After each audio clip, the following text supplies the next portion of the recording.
ফেলবে, আমাদেরকে মারা যাব আমরা। আমাদের আমাদের আমরা শিকার, সন্ত্রাসের শিকার, আমরা সন্ত্রাসের শিকার। আমাদের জেলে নিয়ে যাচ্ছে।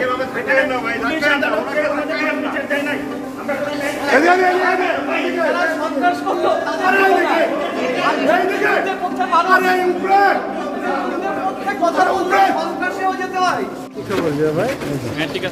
ছুটির দিন হলেও শুক্রবার সকাল ৯টায় প্রিজন ভ্যানে করে ঢাকার চিফ মেট্রোপলিটন ম্যাজিস্ট্রেট CMM আদালতে আনা হয় সাবেক মন্ত্রী আব্দুল লতিফ সিদ্দিকী, ঢাকা বিশ্ববিদ্যালয়ের আইন বিভাগের অধ্যাপক হাফিজুর রহমান কার্জন, সাংবাদিক মঞ্জুরুল আলম পান্নাকে। হাজতখানায় তাদের ১.৫ ঘন্টা রাখার পর তাদের বের করে আনা হয়। তখন মাথায় পুলিশের হেলমেট, বুকে বুলেট প্রুফ জ্যাকেট পরিয়ে আনা হয় লতিফ সিদ্দিকীকে। তার ২ হাত পেছনে ছিল, তবে ২ হাতে হাতকড়া পরানো ছিল না। পেছনেই ছিলেন আইনের শিক্ষক অধ্যাপক হাফিজুর রহমান। তারও বুকে বুলেট প্রুফ জ্যাকেট, মাথায় হেলমেট ও ডান হাতে হাতকড়া, বাম হাতে বাংলাদেশের সংবিধান উঁচু করে ধরে রেখে কথা বলতে থাকেন।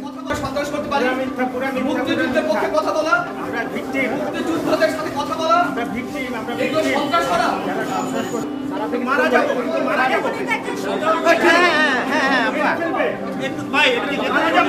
মেরে ফেলবে তো আমাদেরকে মেরে ফেলবে, আমাদেরকে মারা যাব আমরা। আমরা শিকার, সন্ত্রাসের শিকার, আমরা সন্ত্রাসের শিকার। আমাদের জেলে নিয়ে যাচ্ছে। পুলিশ আদালত থেকে আমাদের বিচার দেয় নাই। এই মুক্তিযুদ্ধের সংবিধান, এই মুক্তিযুদ্ধের সংবিধান আমরা রক্ষা করব। এই মুক্তিযুদ্ধের সংবিধান ৩০ লাখ শহীদের বিনিময়ে, ৫ লাখ মা বোনের ইজ্জতের বিনিময়ে সংবিধান। এই সংবিধান আমরা রক্ষা করব। এই বাংলাদেশ আমরা রক্ষা করব। মুক্তিযুদ্ধ আমরা রক্ষা করব।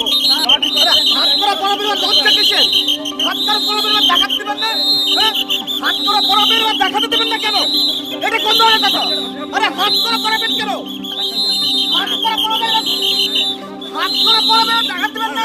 আমরা শিক্ষক, আমরা মুক্তিযোদ্ধা, আমরা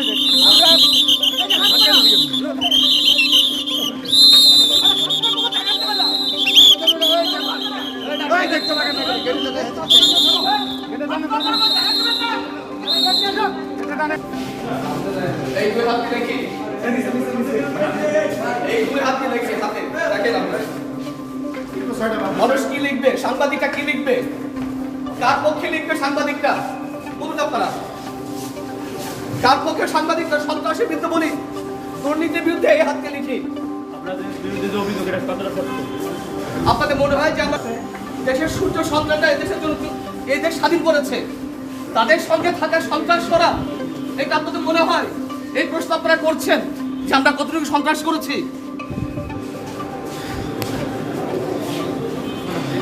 এই সময় একজন আইনজীবী কাঠগড়ায় দাঁড়িয়ে থাকা আব্দুল লতিফ সিদ্দিকী আইনজীবীকে বলেন, আদালতের প্রতি তার কোনো আস্থা নেই। আজকে আদালতে যাদেরকে আনা হয়েছে এই মিথ্যা মামলাতে গ্রেফতার করে, তাদের মধ্যে যে আব্দুল লতিফ সিদ্দিকী রয়েছে, তিনি একজন বীর মুক্তিযোদ্ধা।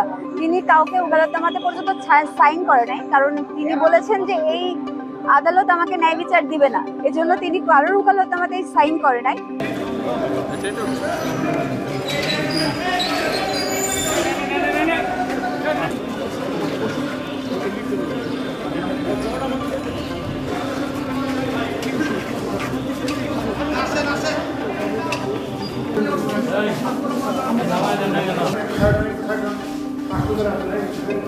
আসেন সবাই, আসেন আসেন আসেন ভাই, সামনে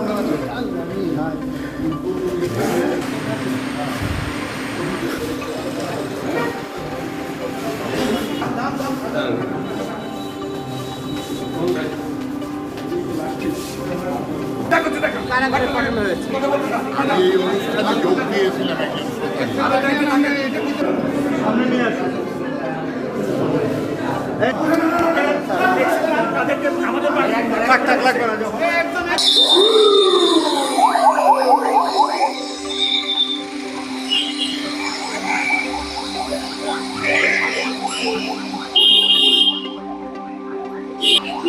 কিছু বলবেন?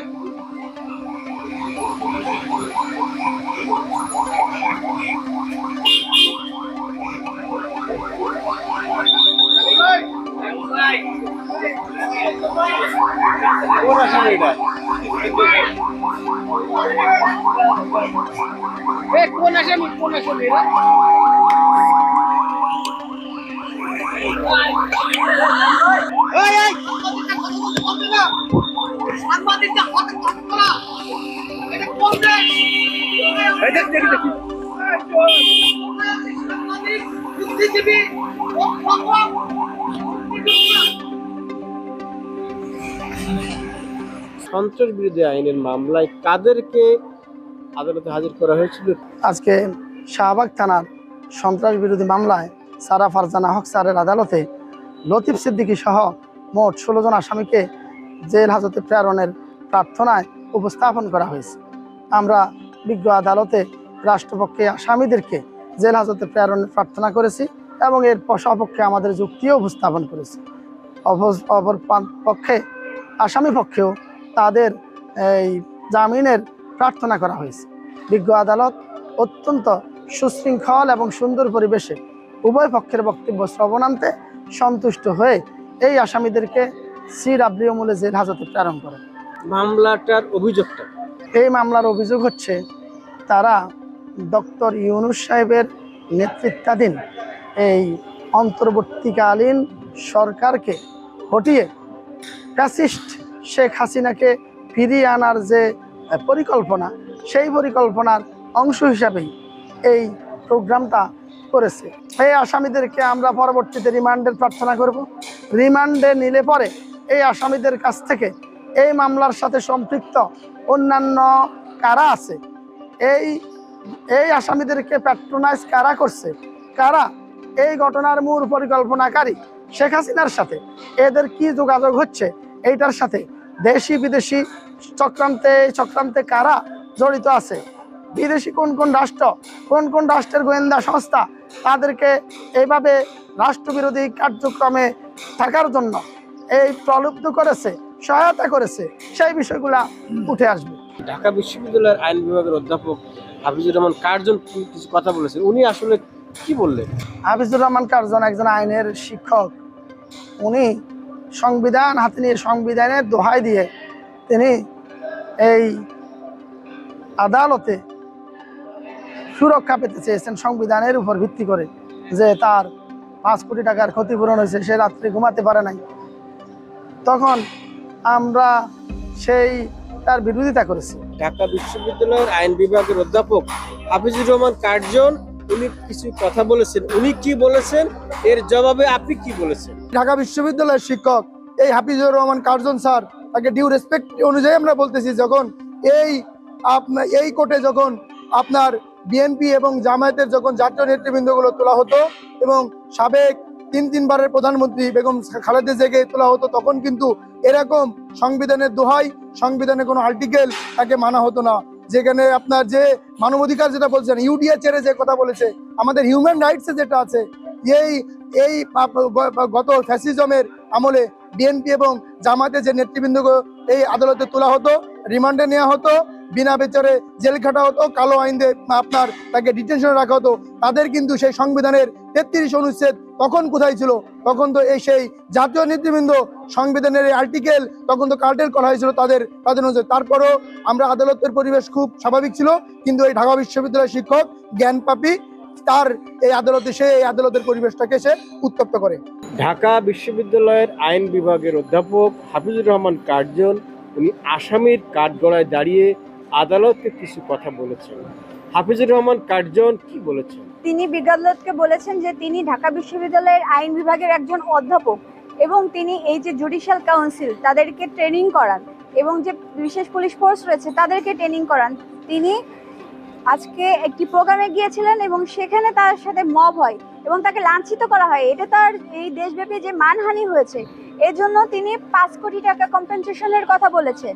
সাথে তাকে এই যে আমাদের সংবিধানের যে 33 অনুচ্ছেদ আছে, তিনি সংবিধানটি হাতে নিয়ে বলেছেন এই যে 33 অনুচ্ছেদে যে সকল রাইট দেওয়া হয়েছে তার প্রত্যেকটি লঙ্ঘিত হয়েছে, এখানে কোনোটাই তাদেরকে প্রোভাইড করা হয় নাই, প্রত্যেকটা লঙ্ঘিত হয়েছে এবং তাদের সাথে অমানবিক আচরণ করা হয়েছে। তাদেরকে এই গরমের মধ্যে এমন একটি রুমে রাখা হয়েছে যেখানে কোনো ধরনের ফ্যানের ব্যবস্থা পর্যন্ত নেই এবং তাদের সাথে বর্বরোচিত হামলা হয়েছে, যেটা পেনাল কোডের 323-325 কভার করে।